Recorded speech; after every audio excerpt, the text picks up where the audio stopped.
Hello Scouts, welcome back to our discussion of the Scouts BSA Weather Merit Badge.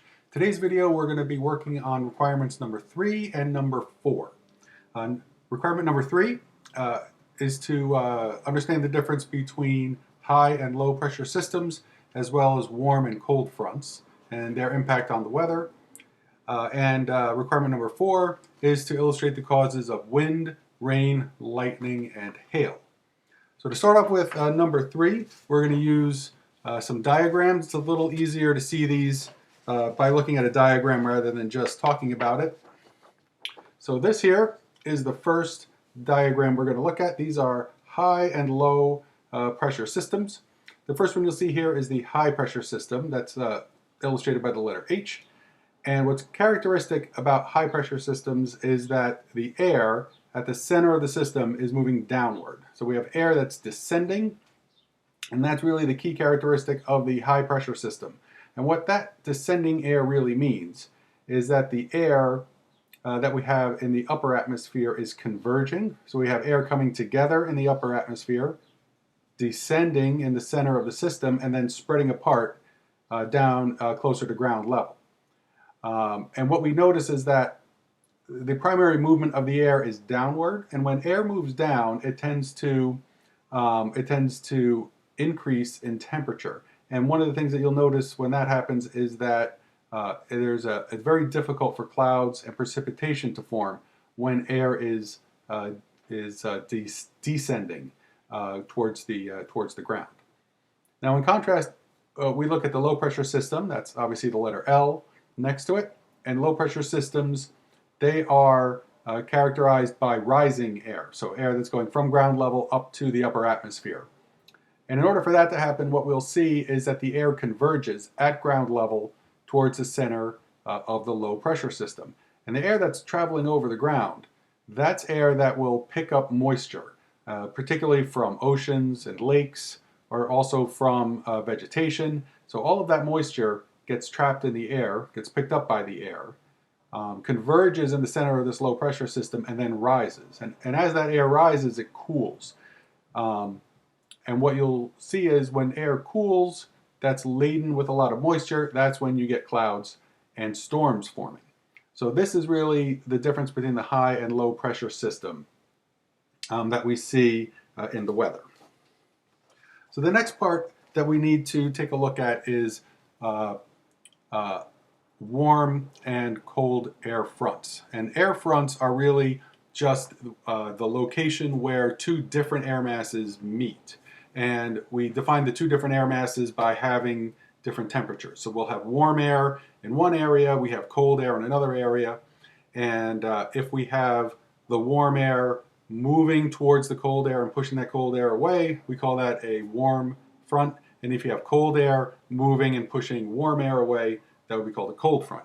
And if we have two air masses that are stationary with respect to each other, that would be, that's also a kind of front, but we call that a stationary front. That's just air masses that aren't moving in relation to each other, but there are different temperatures there. Now for this requirement, you need to take a look at cold fronts and warm fronts and actually draw a cross-section of those types of fronts and indicate what kind of clouds and weather are associated with them. So again, we'll take another look at a diagram. This here is a cold front. Let's get that centered. So a cold front, what we'll see here, the air is moving from left to right on this diagram. The cold air, because it's cold, is going to stay closer to the ground, cold air being more dense than warm air. So the cold air stays to the ground. The cold front is that curved section, and we're looking at the ground at the bottom and high up in the air at the top. And what we'll notice is that the warm air that's to the right in this diagram will be pushed upward by the cold front. And as it gets pushed upward, that rising air, as we talked about before, rising air will cool off a little bit, and any moisture that it has will begin to condense as clouds and precipitation. And what's typical in a cold front is to see stratocumulus clouds, which are low-lying clouds that produce rain, and also the cumulonimbus clouds, which are storm clouds. They're typically thunderstorms form in those clouds, and they are a representative of rising air and rising columns of air are very common in cumulonimbus clouds, and they'll create the more severe storms and weather that we get. So this is the cross-section of a cold front, and we're going to take a look next at a warm front. Warm fronts are a little bit different, but in many ways share a lot of characteristics. So what we see here in the warm front, again, we have the warm air is moving from left to right, and the cold air, being heavier than the warm air, will stay down near the bottom. And what we'll see is that the warm air, being lighter, will be forced upward by the cold air. And you see that the warm front is characterized by that wedge shape that you'll see there, with the warm air being lifted easily by the cold air. And these fronts also produce rain.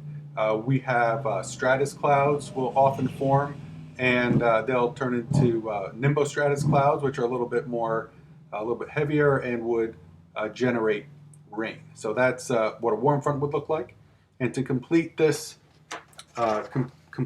requirement, you'll need to create your own diagram and present that to your badge counselor. And the next one that we're going to go over is requirement number 4.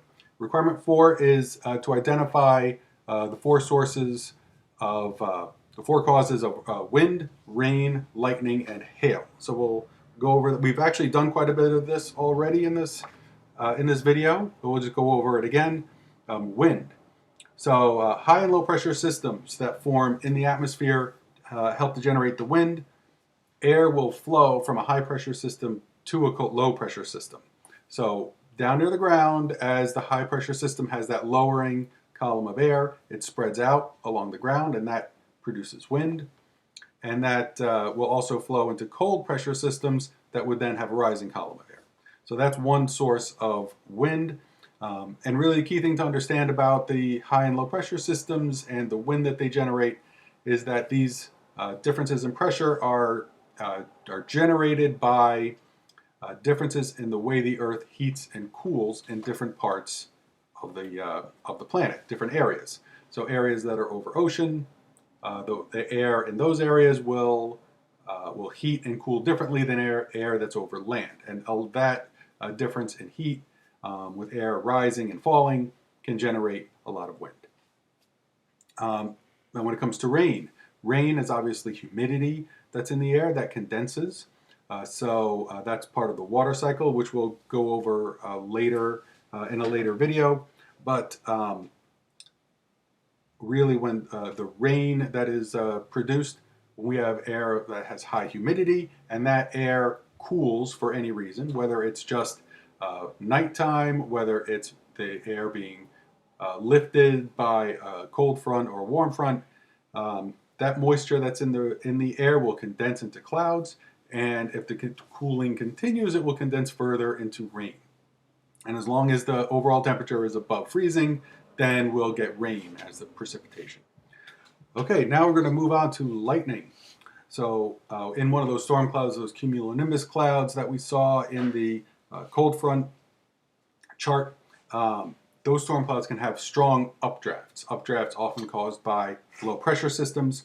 So those updrafts can interact with the moisture that's in the cloud to separate the electric charges that are already present there.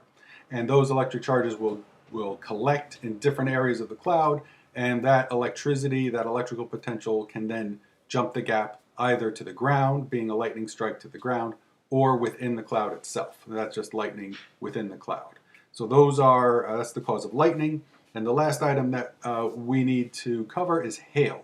Now, hail occurs during thunderstorms and heavy rains, and it's again due to those strong updrafts of air that are often present in these storms.